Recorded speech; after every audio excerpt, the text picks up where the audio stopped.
Music and video games have gone hand in hand since the early days of the NES, when the catchy and now immortal Super Mario Bros. Theme was first played. For most gamers, the music of a game is an integral part of the overall experience, with some games becoming just as famous for their music. Other games have become even more well known for the music itself than the game.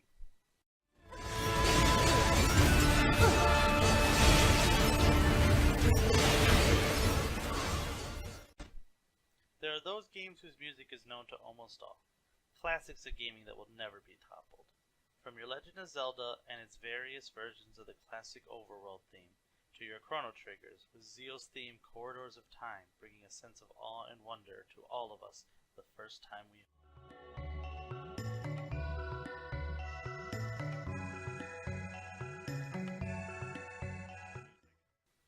However, gaming is a very personal experience, and all of us have those games and songs that are important to us as individuals.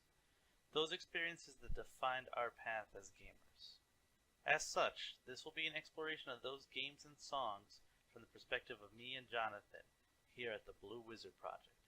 The idea is simple. We each pick 3 or 4 games that were important to us on a system, talk a bit about the game and its music as a whole. We each picked one song from those games that we felt was the most important to us, either because of the feelings that song brought about or the memories we have of the time when we first heard that song. We're going to try to avoid the standards here, people, the most popular and beloved games. Obviously, we all know that Mario 3, Final Fantasy 6, Civ 4, and other super popular games are well loved and their soundtrack some of the best gaming has ever made. We agree.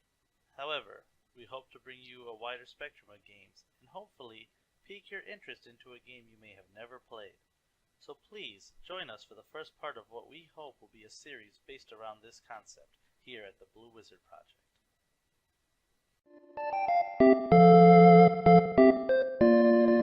Hey guys, Jonathan and Ian here for the Blue Wizard Project, just coming at you with another video. This one we're going to be talking about video game music, as you probably learned from Ian's intro that I'm assuming was going before all of this. So that's where intros go. Not always. I don't play by the rules. He's a maverick. Oh, that's a triggering word for me. Oh no! Don't say maverick. At any rate, we're talking about music in NES games. Now, everyone knows that there's some of the songs that are iconic, you know, your Mario Brothers themes, your Legend of Zelda, Overworld, etc., etc. But we're going to talk today about a few games that we really enjoyed the music of. The games might not necessarily be good games. Trust me, there's 2 on my list that are just steaming piles of shit. But encased in that shit-like cone is a gem. A gem of music that might make the game worth existing. So, with that said, let's get to our list. Ian, if you want to start us off. Yeah, you know what? I'll start us off. The big thing too, you talking about the shit cone made me think of. Sorry, my camera's really badly paced, and I'm basically using a potato camera, so I apologize. It is a potato. This is why Ian's never on screen. This is why Ian is never on screen. I've never bought a new... I have a new mic and an Elgato, but I don't have a new camera. You don't really need a camera when you're making videos, man. That's true. That's very true. But, yeah, you know, there's the diamond in the shit rough is what those songs are. Yeah, basically. Some of these games are good, but yeah. Some of them... All my games are good. Not mine.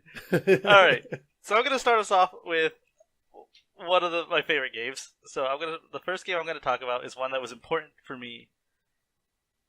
It was important to me for so many different reasons. This game is called Legacy of the Wizard. It was a weird game. It came out here in the States in 1989, and it was actually part of a series of games that was called the Dragon Slayer series. This was the 4th one, but as they like to do, they just released this one. They're like, you don't need to know what the other ones, forget it. It's not even worth it. This one was actually called Dragon Slayer 4 Drassel Family. But you know what? That's all unnecessary. We're getting off topic here. What's important is that this game was not like any I had played before at the time. It was a side adventure RPG. Trying to think of how to compare it, I would say those side parts in The Legend of Zelda. You know what I'm talking about when you go like in the dungeon. In like the second one? No, the original Or, Zelda. You know those oh, parts. the original. You know those parts where you go down like into like to get the loot and stuff. Yeah. It's kind of played like that. In the game, you take the role of various members of a family in which the grandfather had sealed away a dragon that was awakening, and now the family has to deal with it. So you play as all the members of this family. That includes mom, dad, kids, and the family pet, who's actually a monster that looks like a cat. Do you think when they got married, like whoever's family side this is informed them, so we're gonna have to fight a dragon later in life? I hope you're down for that. I wish that Esther had said that when we got married. Would you have married her even sooner? Yeah, hell yeah. Instead, she just told me she loved me and that's would not be my wife. That's not fighting a dragon. Or send your kids to fight it. There's a good one too. Anyway, you have to have kids first. Yeah, that's a whole thing. Anyway, for me, I could not beat this game as a kid. It was unbeatable. I played it when I lived in New York for the first time. As most NES games Yeah, that's also true. But yeah, I was a little kid living in New York, and I played this with friends, and they actually lived in the apartment below me. It was these two brothers, and we'd play games almost every weekend, and this was one of the weird games they had that none of us understood because we were all children. We tried, but we could not figure out this damn game. We managed to beat 2 out of the 4 bosses through sheer tenacity and being children with lots of extra time on our hands. But you know, those days we spent playing this game, it was some of my best memories living in New York. I used to hang out with those two all the time. And I'll get back to hanging out with those two later, because another one of the games is important to my hanging out with those guys. One funny thing, though, I remember drawing a map of this game in a book my mom gave me. It was a book that was supposed to be all about you, and in one section where you're supposed to draw your family and your family home, I said, fuck that, and draw a map in this game. Because I was trying Your teacher's like, wait, does your family keep you in a dungeon? Well, I was trying to figure out, because the game is an old NES game. There's no maps or anything. We had to just, remember it. Why didn't you go on the precursor to the internet? Yeah, I know, right? But as far as music goes, each of the characters has an area of the dungeon that they're supposed to do. And each of those areas has a song that's that character's theme. So the daughter, the pet, the mom, and the dad all have their own theme. They're all great. And even the main dungeon theme is excellent. And the boss song in the game is also top notch. Can't give it enough credit. But the song to me that stands out the most is the theme you hear when you leave your home and you embark on the start of the adventure. This is considered to be the overworld theme, I guess. I don't know. That makes sense. You're only on the overworld for 30 seconds.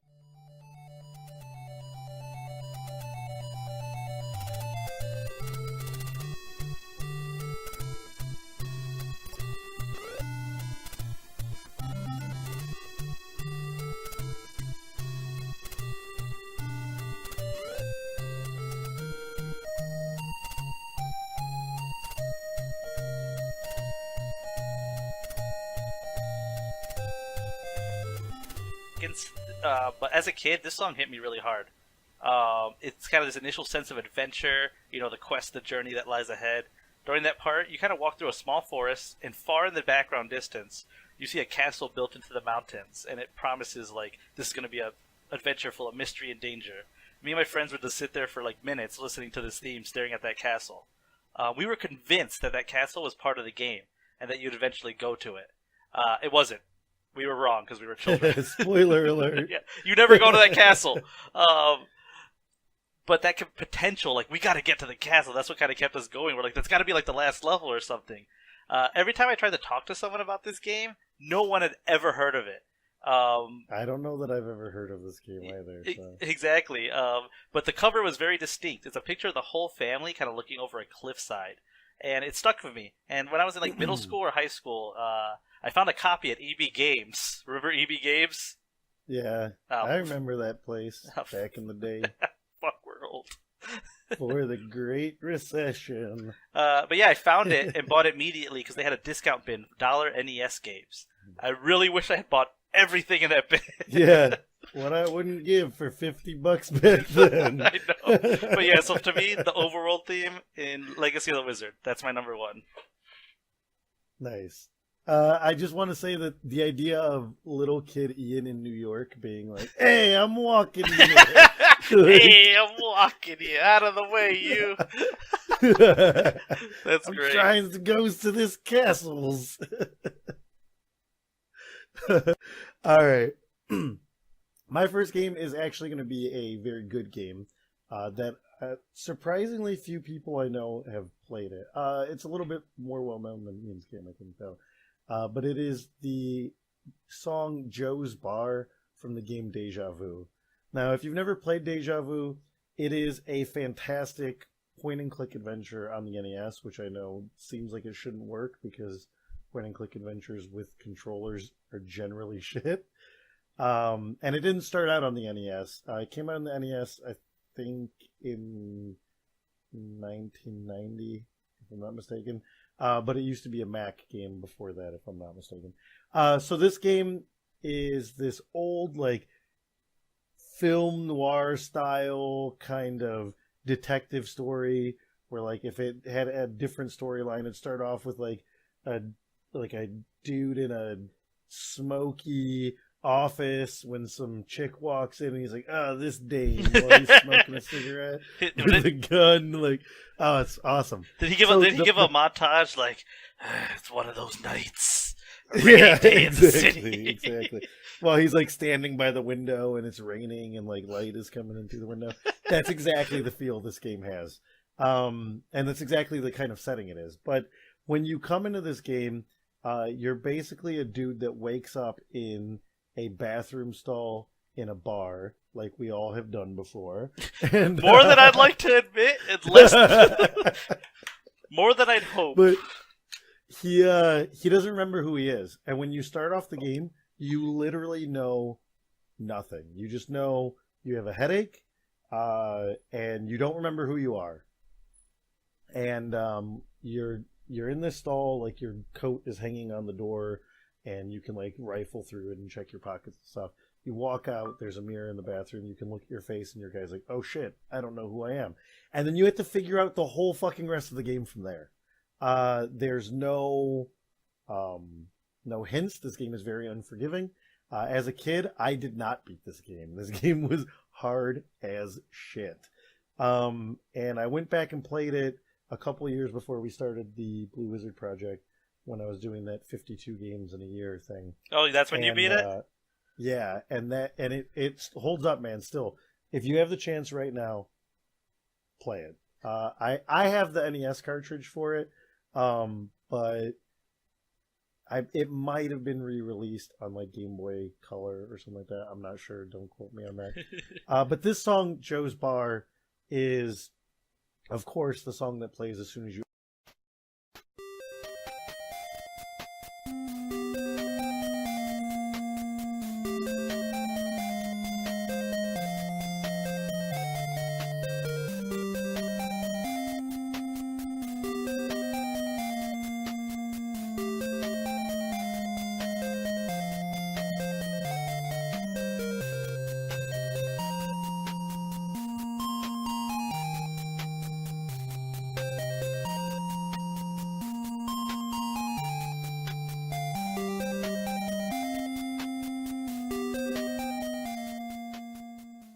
is, of course, the song that plays as soon as you exit this bathroom into Joe's Bar and the rest of the world in this game. And it's just got this really cool, like, beat to it. I'm not a music guy. I don't really listen to music. Oh, yeah. All the music on my phone is like 15 years old at least. Let me put that caveat out there that neither of us are music people. We cannot tell you about the specifics of... Okay. But what does it say? I'm not a music guy. I don't really listen to music at all. But this song in particular is just really good. It just really captures this like kind of detective hunting for clues kind of vibe. It's very setting appropriate, and it's just very easy to get stuck in your head. Just a great song from a great game. Eventually, we'll probably do a list of like NES games you should play. And spoiler alert, that game's definitely going to be on my list. So if you can find it, play it. If not, listen to the song. I don't think we're going to play any of these songs in the video just because we'll get flagged. That's where you're wrong, kiddo. No, we I was can gonna say if not, we'll link to it. I think we could play little snippets of it because we could fight it on the grounds that this is a commentary. Okay, so maybe you guys will hear it. If not, even if that's not the case, or if we get called on that or whatever. Yeah, I mean, what are they going to do? What are they going to do? Demonetize? Yeah, exactly. Even if that is the case, there's braver souls who just put whole soundtracks on YouTube and, giving the middle finger to the man and being like, you don't own me or the internet. And we'll link to their stuff down below if you want to hear the whole song. So yeah, definitely. One thing I wanted to note, like Jonathan said, I was trying to say it, but I think we interrupted each other, is that neither of us are music people. We don't know shit about music. Nope. This is the stuff that we like and things that are important to us. Second caveat I'd like to put out there that Deja Vu is actually part of the series with Shadowgate. If you ever played Shadowgate, I did not know that. Yeah, actually. Same kind of gameplay. It's just fantasy instead of like, that kind of thing. Because there's another one that's like a haunted house, and I can't remember what that one was called. But yeah, Shadowgate was great, and I didn't beat that as a kid either, but I beat it as an adult. And just to let you all know, I did beat Legacy of the Wizard as an adult too. It just took a long time. Yeah. All right, your next one, Ian. All right. So, with that out of the way, so that you all know, do not hold against us that we don't know anything about music. Yeah. It's got a kind of oaky quality. Oaky's a word people use for music, right? Ooh, refreshing. All right. My next one is to a game called The Guardian Legend. The Guardian Legend is going to be a hard one because I could honestly do an entire video talking about this damn game. This game was an unloved gem on the NES, and I 100% blame the fact that its cover art was dumb as fuck. I'm going to put a picture right here. I want to see this later. I can't see what he's putting up, obviously. Hilariously, this game was actually released by the same company that did Legacy of the Wizard. But in the game, you take the role of the Guardian of Earth. Her name is they think it's Miria. They never really say it in the game, but I think that's the official thing. And she's actually a chick that I will one day write about in my female game protagonist thing when I get back to that. Oh god, this cover art is fucking horrible. I know, right? Did you look it up? Yeah, damn. Oh man, that's horrible. That's probably why the game never sold. But Miria is a gynoid whose job is to destroy a large alien-infested world named Naju. This thing is heading towards the planet Earth, and she has to deactivate 10 safety devices on it so that it self-destructs. The gameplay like a weird half the game's like Legend of Zelda over the top with shops and exploration, and half of it is a shump where you play as a ship flying through areas of the game. This again is another game that as a child I could not beat. I know I think that's called shmup. Shmup. Oh, you're right. Shmup. Whatever. Just so we don't get comments. Like we get like one comment of every 5 videos. Thanks, James. No, someone commented on your Smash one. Someone new.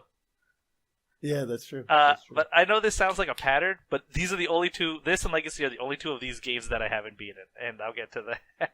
Or didn't beat as a kid, I should say, because I did beat this again also as an adult. But this game, the mixture of having two different kinds of game things was super cool, and even though by the time I played this, the SNES was out. Like, I played this, I remember not finding any other interesting games to rent at the rental store. Not Blockbuster, just a normal, like, dinky store. And I decided to pick this up just to see what kind of game this stupid cover would be a game for.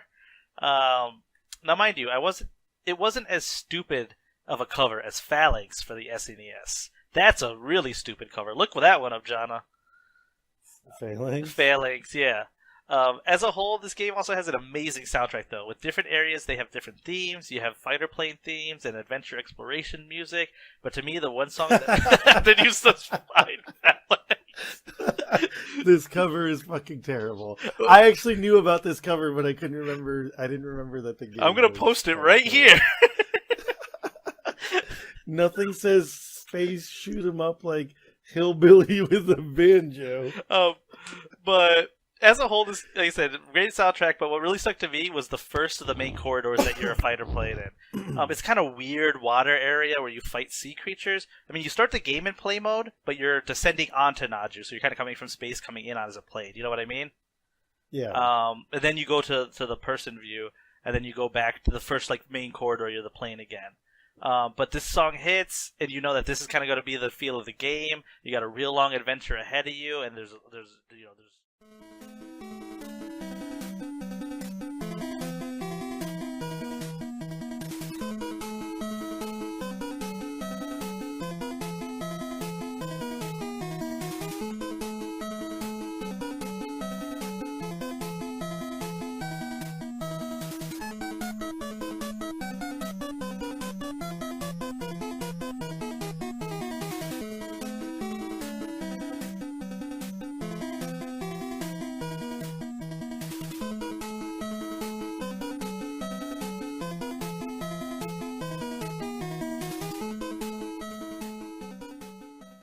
Think about it though, almost all these songs, actually all these songs are early in the game. It's like the start of the adventure, or the start of the journey. Yeah, a lot of mine are as well. I think it's almost like gotta hook them early. Gotta hook them early. Yeah, I bring it up in my Castlevania games that almost every Castlevania game has fantastic first level music, fantastic, and I think this really hits close to the heart for me because it's the start of something really grand and unknown that you're looking forward to. Yeah, good stuff. Also, I apologize, guys. I'm hopefully be able to catch all the instances of me coughing and stuff. I'm coming off of a cold, so I feel like that's like 90% of my videos. Blue Wizard Project lowers your health. Just a warning for you guys. Yeah. So the next game that I have is actually a piece of shit, but it is a piece of shit that I guarantee you, if you had an NES, you played this fucking piece of shit. Because it's from Ninja Turtles 1 on the NES, which is just a garbage, terrible game. I've never beaten it. I will never play it to completion. The game is trash. It's like the people who played it were like, what are the kids like these days? Them turtles. Get them turtles in there. What do the turtles fight? Oh, I think they fight embodiments of fire and samurai suits with flying heads, right? That sounds like something the turtles fight. Ah, yes! Fucking dumb. Oh my god, that game. What's your favorite turtle character? Oh, the red like one. Donatello. How about you? Oh, I like Rocksteady. How about you? The dude that's just fire walking around throwing pieces of fire out at you. Nah, fuck you. I like. It's not a fucking Ninja Turtle character. Like, fuck you. I like the thing that looks like two chicken legs stuck to each other. You know what I'm talking about. God. This game is so bad. It's so fucking bad. It's also just broken game design. Like, Donatello is super OP and Raphael is garbage. Like, oh, poor Raph. Oh, terrible. Bad guys respawn when you walk off the screen, but healing items do not. Like, that's not fucking fair. Are you even going to talk about the jumps? Yeah, God, some of the jumps you don't even have to jump. Why fucking put a jump if you can just walk over it? Fuck you. There's Ultra, which I think was like, is that Capcom? Yeah, it was Capcom trying to make more games without being Capcom. Yeah, because like back in the day, Nintendo had like a rule that you could only put out so many games to prevent like shovelware and like prevent what happened to the Atari, where companies were like, "Oh, guess how many games I'm making for the Atari this year? 2 a week." About Tree Fitty. And Nintendo wanted to prevent that, but there was like a loophole where it was like, "Oh, I'll just make a different name for a shell company that'll put out more games." So thus Ultra was born, and the horrible train wreck that was Ninja Turtles came out. That being said, Ninja Turtles does have a few like memorable moments. Like, everyone remembers the dam stage, not because it's good, but just because it was like different. It's something we hadn't done before. But the song that I'm going to pick for this one is the Overworld 1 song, and it's probably going to be... Oh, God!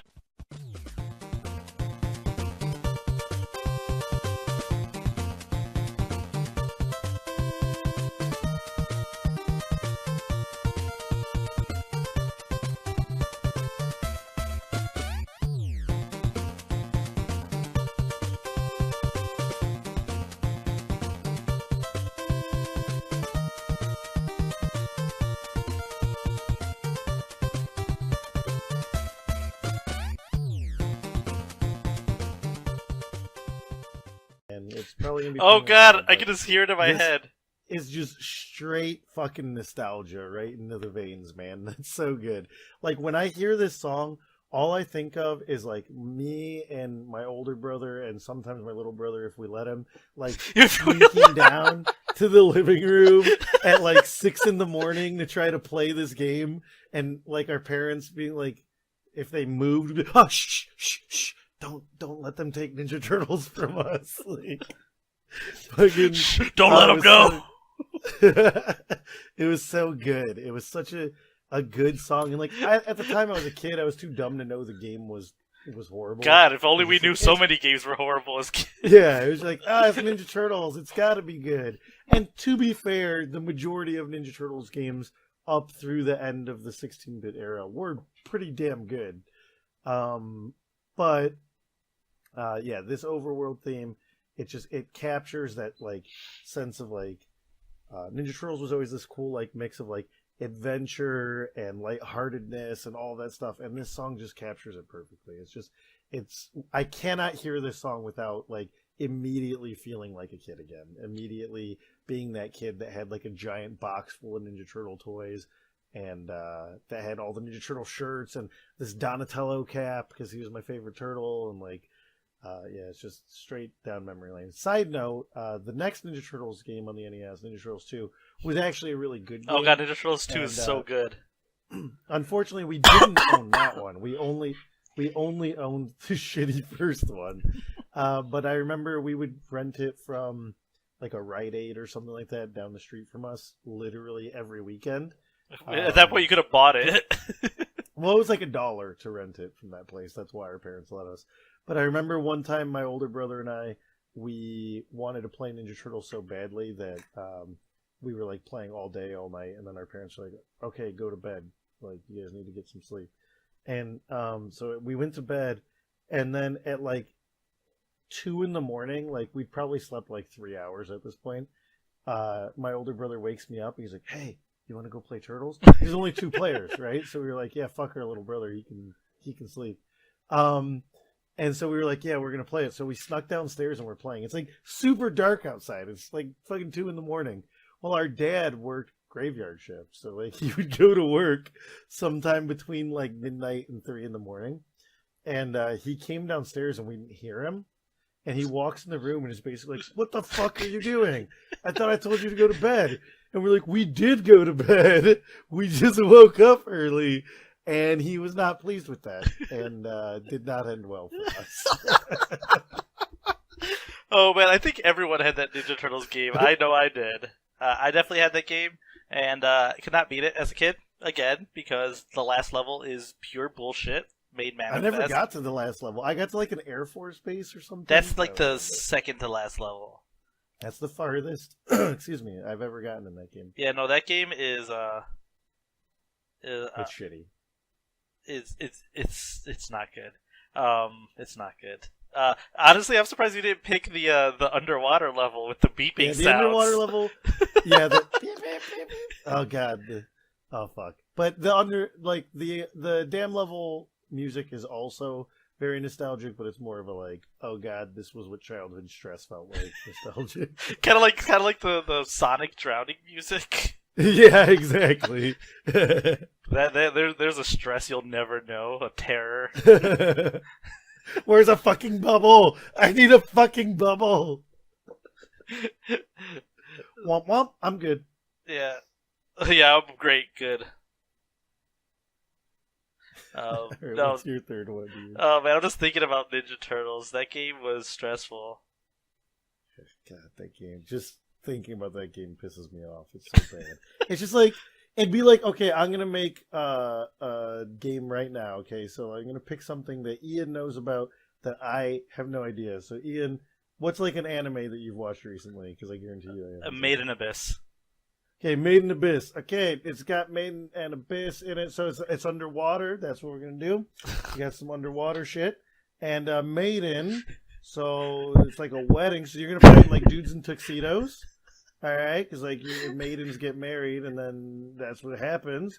And at weddings, you got flowers, so we're gonna have you fight a plant monster. Oh, I'm dead. And And let's see what else here. Weddings, cake. You're gonna fight that cake monster from Super Mario RPG.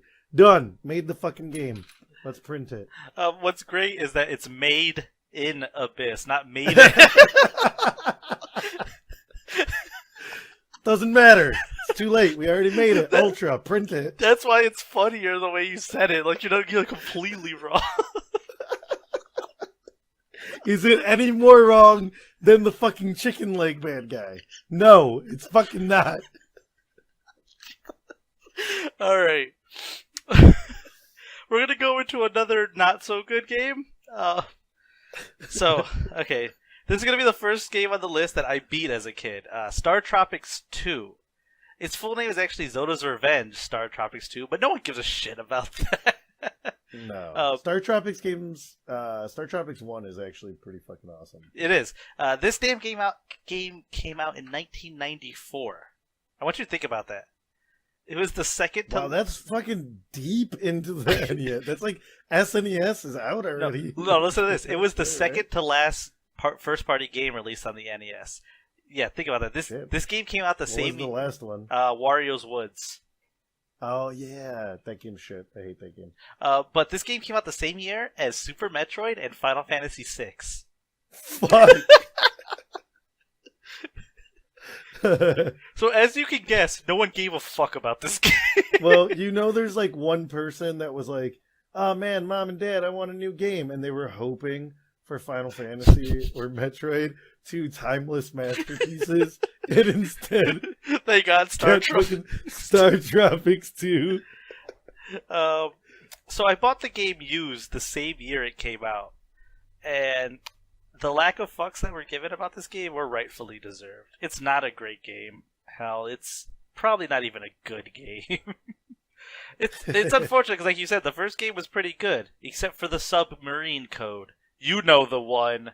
Fuck that submarine code. Yeah, that was terrible. Besides that, though, the first one's good. But this game plays almost exactly like the first one, except instead of traveling through various islands, solving the mystery of island magic, and then fighting aliens at the end, you travel through time with stupid puns and terrible jokes. From prehistoric times to Egypt to King Arthur's court. You just kind of go all over the place. Big Apple 3. No, that would be good. But the game has some decent music. Really, some lows, some highs. Some of the boss songs are really good. But for me, again, the song that really, this man, I'm getting into something great before the not greatness took in was the first dungeon theme. When you fall into a hole in prehistoric times and you get that first dungeon music going, and it's awesome. And it's cool. It sounds great.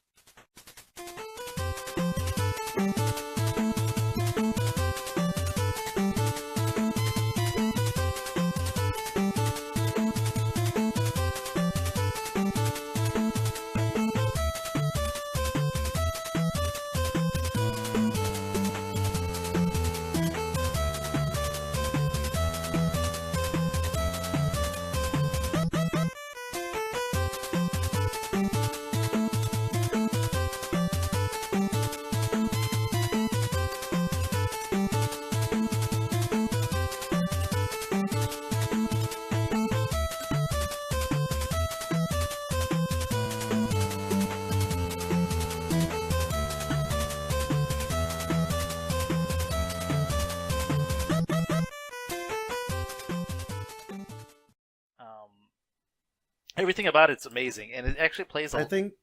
Oh, go ahead. I think that's one of the strengths that the NES had is that a lot of these songs they were definitely working around the limitations of the hardware, and so the songs had to be simple and able to be looped, and because of that, people who were good at it were able to make really catchy songs that were very simple to remember. You look at Legend of Zelda, right? That overworld theme for Legend of Zelda that everybody knows, and it's very simple and it sticks in your head. And then fast forward to Breath of the Wild, which has an amazing soundtrack. They did a fantastic job with it, but because of the level of depth that they're allowed to do now, because you can basically just put a whole fucking orchestra playing a song in a game now. It's harder for those songs to stick in your head. At least that's my opinion. No, that's I think know. there's actually been a study about that, about like simpler tunes are easier to stick to keep in your head. But you know it.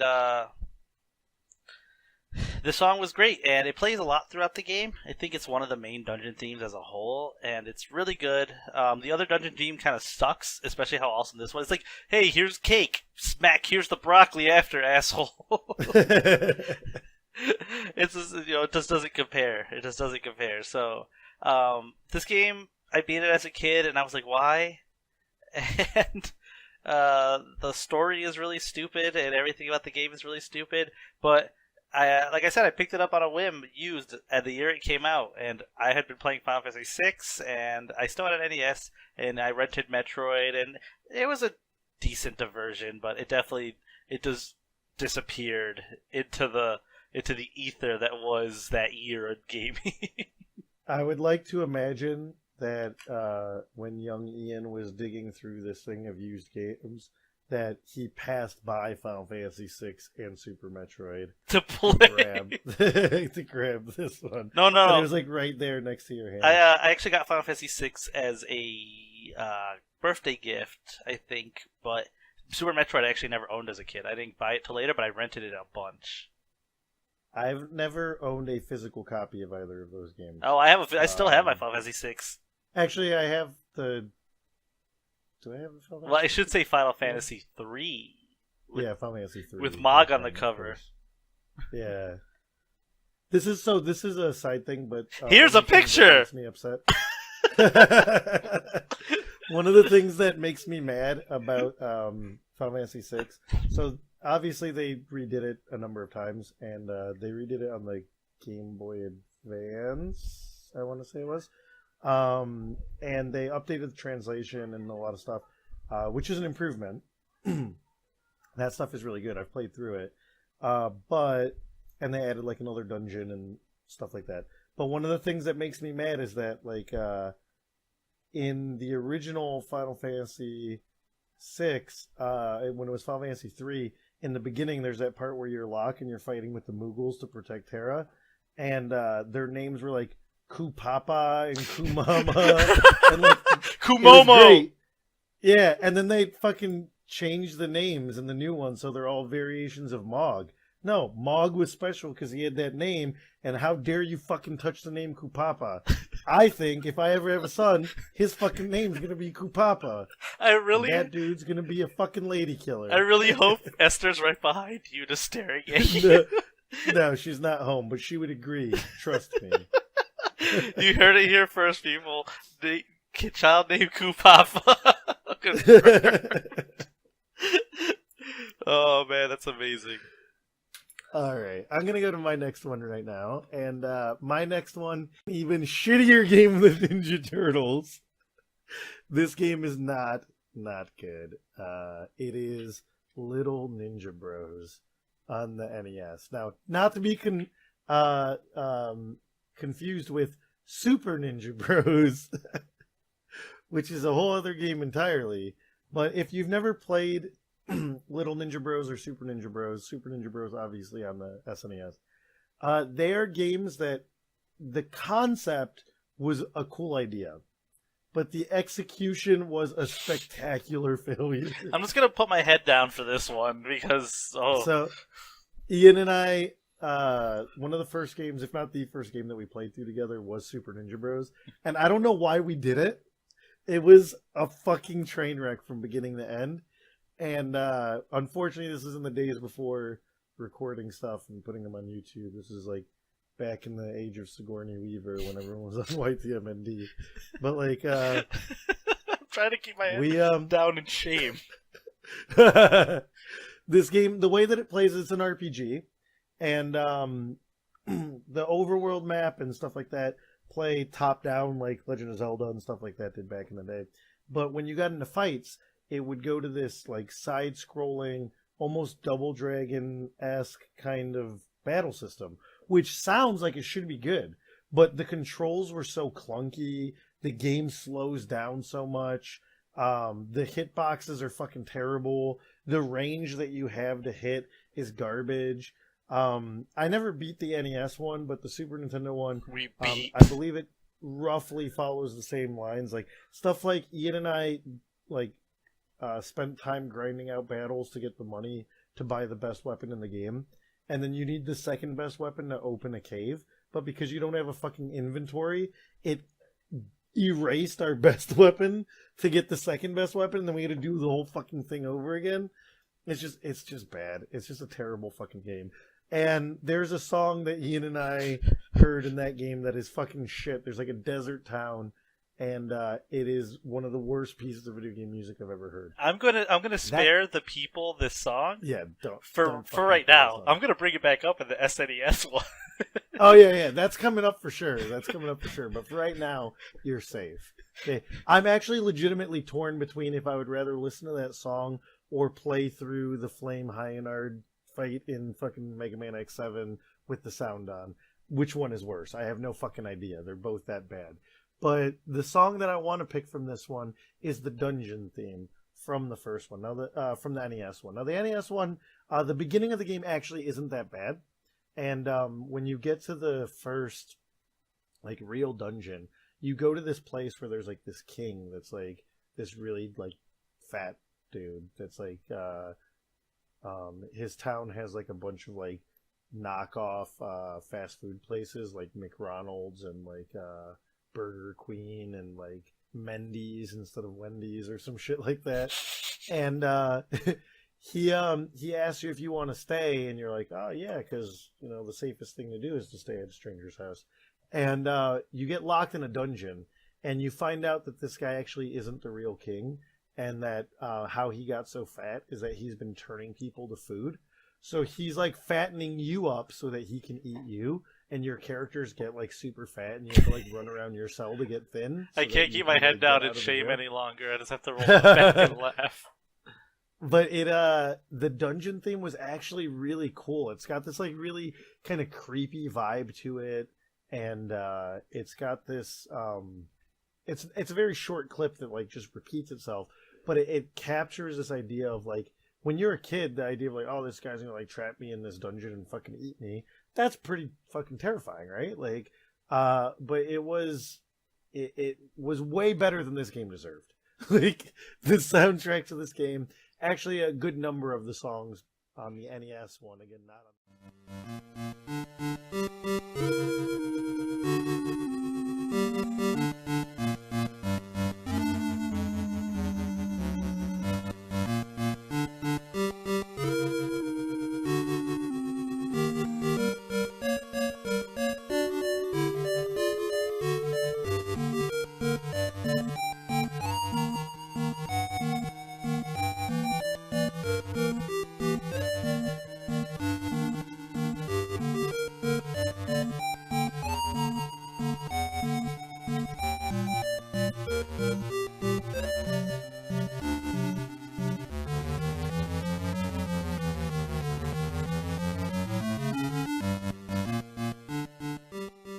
that are much better than the quality of this game would lead you to believe it would have in it. So yeah, it's great. Check it out. Again, Ian's going to play it, but if you hear a small clip, you've essentially heard the whole song. But I enjoyed it, and it always reminds me of that one part. And in my head, that beginning segment of that game is much better than it is in reality. So, I mean, that's the way it goes. All right, so for my last one, I'm actually going to talk about The Goonies 2.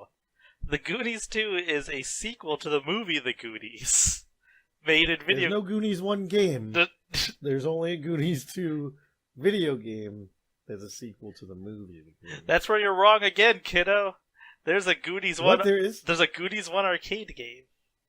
Oh, I'm thinking just NES games. Like, Yeah. There's no Goonies 1. No, there's no NES Goonies game.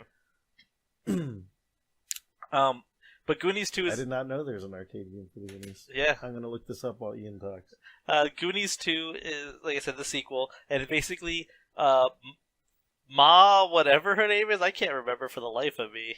But her and the My Italian stereotype. yeah, Ma Italian stereotype. They kidnap a mermaid and all the Goonies but Mikey, and you play as Mikey trying to infiltrate the Italian mob base and save The Fratellis. the right? That was Fratellis, their name. and save all the other Goonies and a mermaid, because of course you are. I don't know. I didn't make this up. Those video games. This game Was was made in Abyss. so this game was made by Konami. I And remember when Konami made games. yeah, we all do. Rip. Insert rest in peace Konami here. But basically the game was a side-scrolling adventure game where you travel through various areas in like this mansion, cliffside, abandoned mine. I don't know, it was crazy. None of the things made sense. You ended up underground in like an Arctic area, and then you swam to a mine, and I don't know, it was fucking crazy. And then you end up in an abandoned house. But it actually played pretty well. Most of the music's pretty good. Konami did pretty good music back in the day. Them and Capcom were pretty on top of that shit. Side note: the back box art for the Goonies video game has it looks more like Chunk than Mikey, but, kicking a rat in the dick, so that with a bomb under his foot, which is what I think of when I think Goonies. I think the song, I think Hey You Guys, and I think Chunk Mike kicking a rat in the dick next to a bomb. That's the Goonies. Yeah, that's what I think of. But so the main thing for me, the main song that sticks out is the first song in the game. As soon as that game starts up, you play Mikey and bam, the Goonies theme and all its NES a bit.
As soon as that game starts up, you play Mikey and bam, the Goonies theme and all its NES a bit to chip tune glory starts playing without Cyndi Lauper singing, and that's the For legally distinct reasons. for legally distinct. No, because it's the whole Goonies song. It's the actually song. They just couldn't have her singing because it's Nintendo.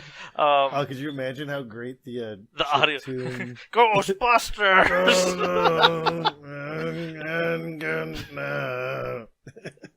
Basically.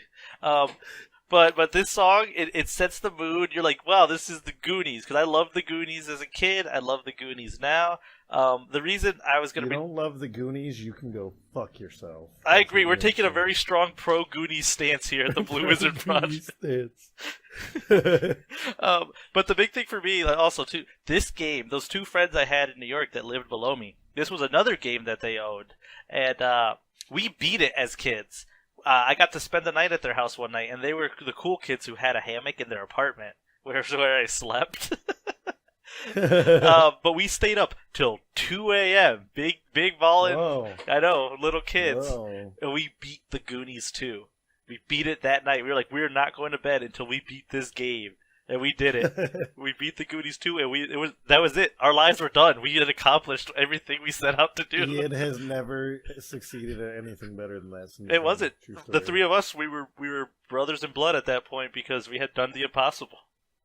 We had beaten Goonies 2 in one sitting. Ian's friends are now homeless and sleep in that same hammock under the highway. I never know what happened to them, but I'll never forget that night of staying up till 2, eating popcorn and snacks and playing Goonies 2 from when I went over. I think it was the Saturdays. I'm pretty sure I went over like at noon, and we played for like 14 hours because we were chilled. No, we didn't just play that, but I think Goonies 2 we started at like 8, and it took us like 6 hours. Does Goonies 2 have like save files or a password? I think it has a password system, but we were like, no, we're beating this game tonight. This is happening. I don't think I've ever actually played Goonies 2. Like, I've seen a ton of it because it's like been all over the internet and stuff. But yeah, but and there's like the Angry Video Game Nerd. Yeah, I would say it's actually a good game. It got a whole lot of NES bullshit, and you know what NES bullshit is. Yeah. Yep. But hashtag Adventures of Dino Ricky. Basically. But it's a good game, and it's beatable. If we could beat it as kids, it could be beaten. I think Ian cheated as a kid. He had a fucking Game Genie, and he's leaving that part out of the fucking story. Nope, I'm not. Also, Cyndi Lauper's awesome. We know you're watching, Cindy. We'll chill out for Cyndi Lauper. All right, so my last game is actually a good game, unlike the last two.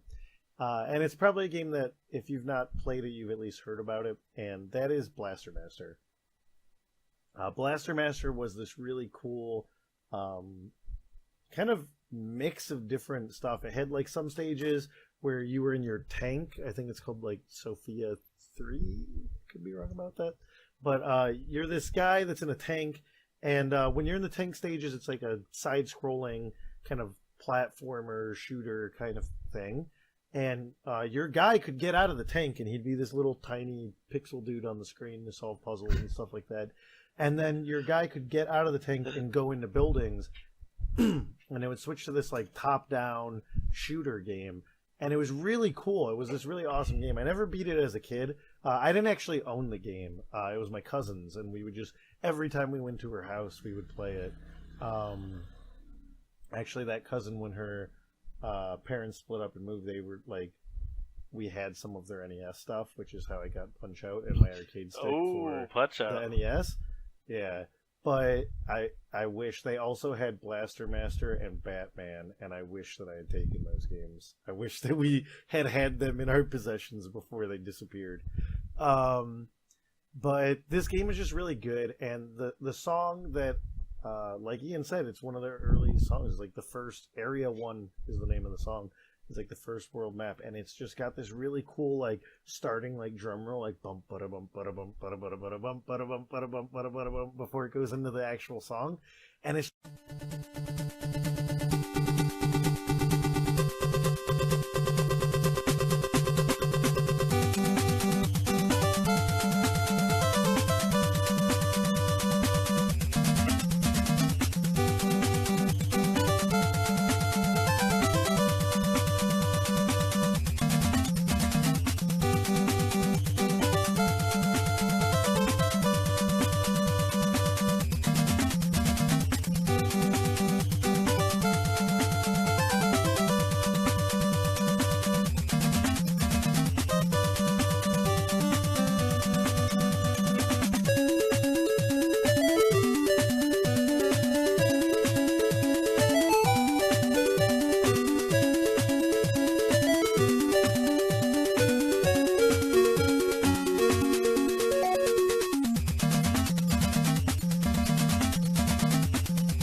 just it makes you feel like you're about to go on this fucking awesome quest.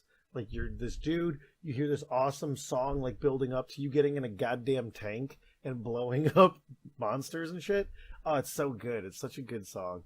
And again, I never beat the game as a kid. I beat a remake of it. So they put this game out again as a game called Blaster Master Zero, which is kind of an updated version that still kind of retains the semi NES graphics, kind of like how Shovel Knight is like looks like NES but is not NES, and couldn't run on an NES.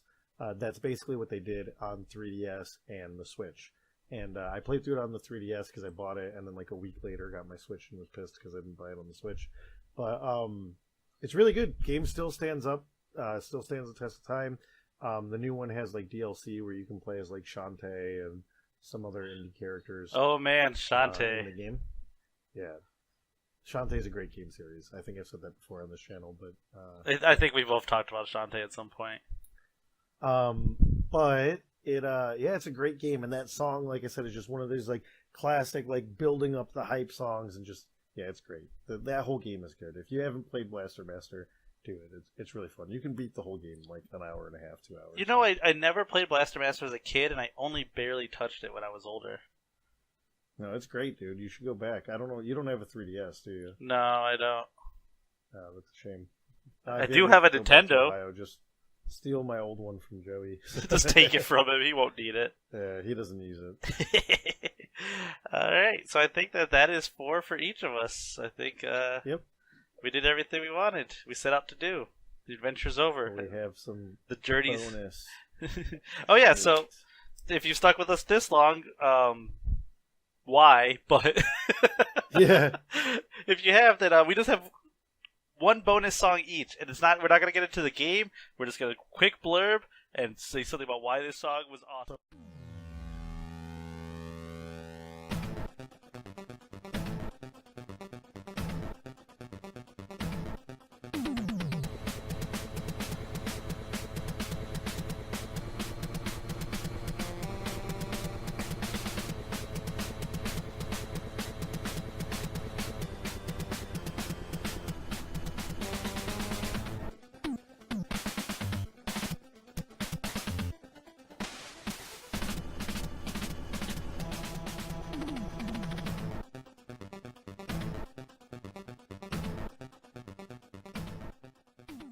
Yeah, look at this stupid box art.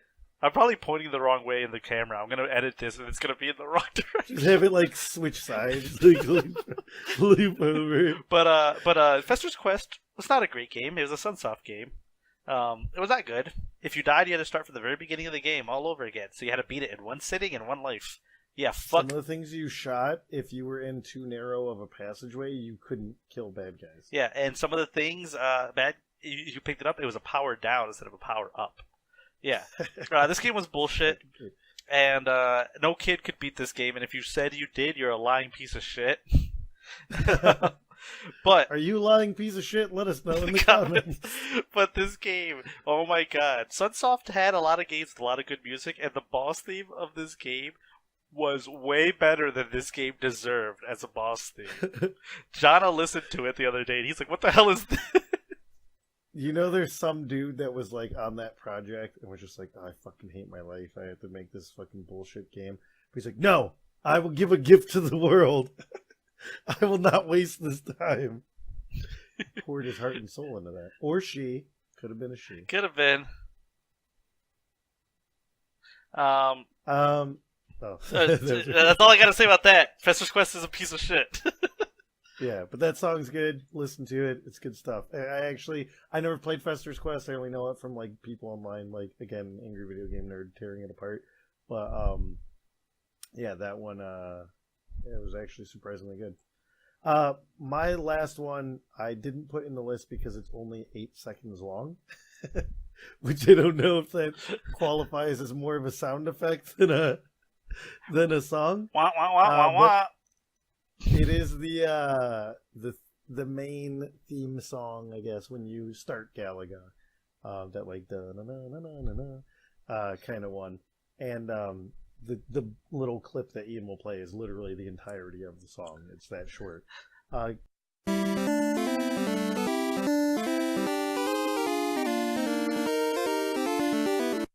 And the little clip that Ian will play is literally the entirety of the song. It's that short. Galaga only has like, if you look at the like OST for Galaga, it's like 5 songs.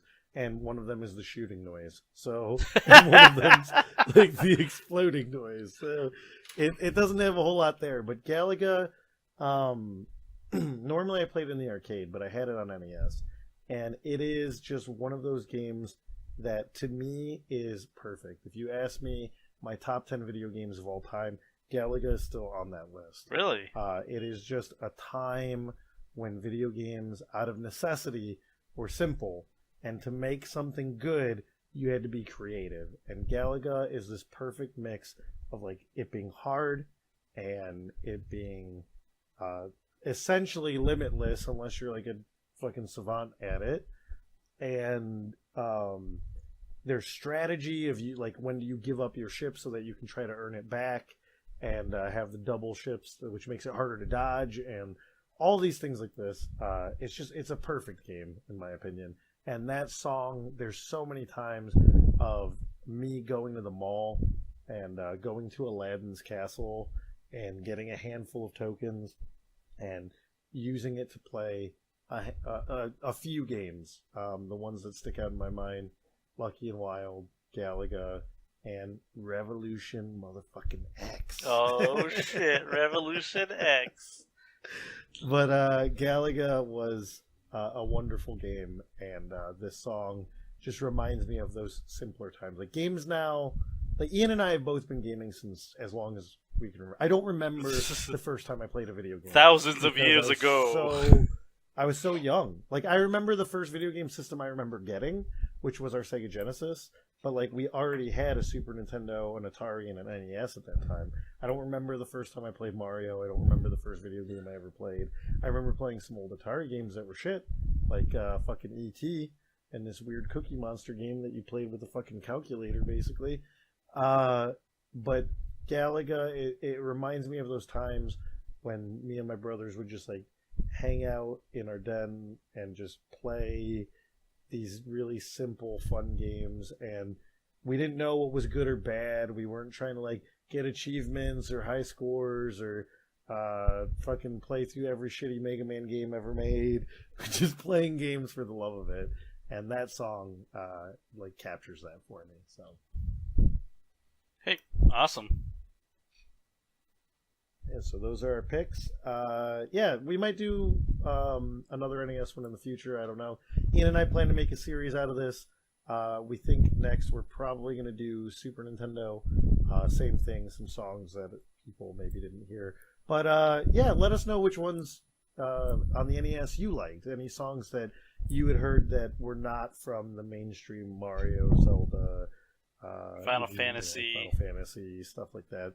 What are some songs on the NES that stick out to you? What memories are associated with them? And why did you love those songs? And if you are a music person, sorry. So. We apologize for not knowing anything. Let me know what Oki songs you like to listen to. Listen. If I had to apologize for not knowing what I was doing, I would have to never stop apologizing.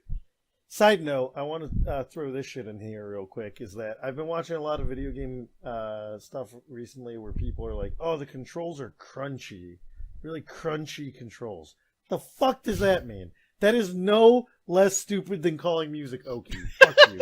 Video game controls are not crunchy. Moist. I'm just throwing that out there. I think a place to vent. So yeah, if you made it this far, if you say crunchy, sorry, you're wrong. It's stupid. Don't say that. Oh man, this gameplay is real moist. I'm going with that. It's really spongy and yeah.